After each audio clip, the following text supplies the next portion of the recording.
Details చూద్దాం. సిఈసిపై అభిశంసనకు విపక్షాలు యత్నిస్తున్నాయి. Speaker మీద కాదు, సిఈసి మీద పెట్టాలని యోచిస్తున్నట్లుగా తెలుస్తోంది.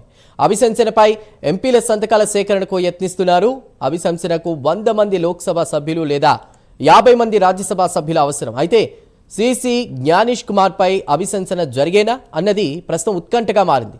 అభిశంసనకు సర్వివాదాలే కారణమా అని రాజకీయ వర్గాల్లో చర్చ జరుగుతోంది.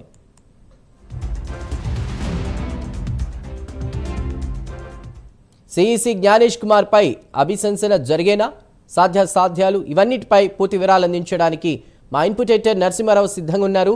నరసింహారావు, చెప్పండి.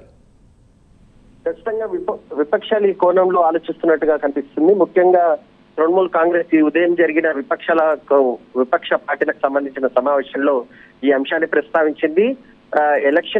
చీఫ్ ఎలక్షన్ కమిషనర్ ఏకపక్షంగా వ్యవహరిస్తున్నారు. ముఖ్యంగా సర్కి సంబంధించినంత వరకు ఆయన వ్యవహరిస్తున్న తీరు వల్ల చాలా మందికి ఇబ్బంది అవుతుంది. ముఖ్యంగా అక్రమంగా ఓటర్లను ఆయనను తొలగించేదానికి, ఇంప్రీచ్మెంట్ చేయడానికి అవసరమైతే ఒక తీర్మానాన్ని ప్రవేశపెట్టాలని తృణమూల్ కాంగ్రెస్ ప్రతిపాదించినట్టుగా ప్రచారం జరుగుతుంది. దీనికి కొంత సమాజ్వాదీ పార్టీ కూడా మద్దతు ఇచ్చినట్టుగా కొంత ప్రచారం అయితే జరుగుతుంది. దీనికి సంబంధించి రేపు విపక్షాలు ఒక నిర్ణయం తీసుకునే అవకాశం ఉంది. ఇప్పటికే స్పీకర్ పైకి సంబంధించినంత వరకు ఒక తీర్మానం ఇప్పటికే సభలో ఉన్న నేపథ్యంలో ఇప్పుడు తాజాగా చీఫ్ ఎలక్షన్ కమిషనర్ పైన పెట్టాలంటే దానికి సంబంధించినంత వరకు 2 అంశాలు ఒకటి కావాల్సి ఉంటుంది. ఒకటి, లోక్సభకు సంబంధించినంత వరకు 100 మంది సభ్యుల సంతకాల అవసరం ఉంటుంది. అదేవిధంగా రాజ్యసభకు సంబంధించి 50 మంది సభ్యుల మద్దతు అవసరం ఉంటుంది. ఈ 2 బలాలు విపక్షం దగ్గర ప్రస్తుతానికి ఉన్నాయి. కానీ మిగతా పార్టీలు ఏ రకంగా స్పందిస్తాయి? ముఖ్యంగా ఎలక్షన్ కమిషన్ కి సంబంధించి ఈ రకంగా చేయడం వల్ల ఎలక్షన్ ప్రక్రియకు సంబంధించి కొంత ఇబ్బంది వచ్చే అవకాశం ఉంటుంది కనుక ఏ రకంగా మద్దతు ఇచ్చే అవకాశం ఉందన్న అంశంపై మాత్రం ఇంకా క్లారిటీ రాలేదు. మరోవైపు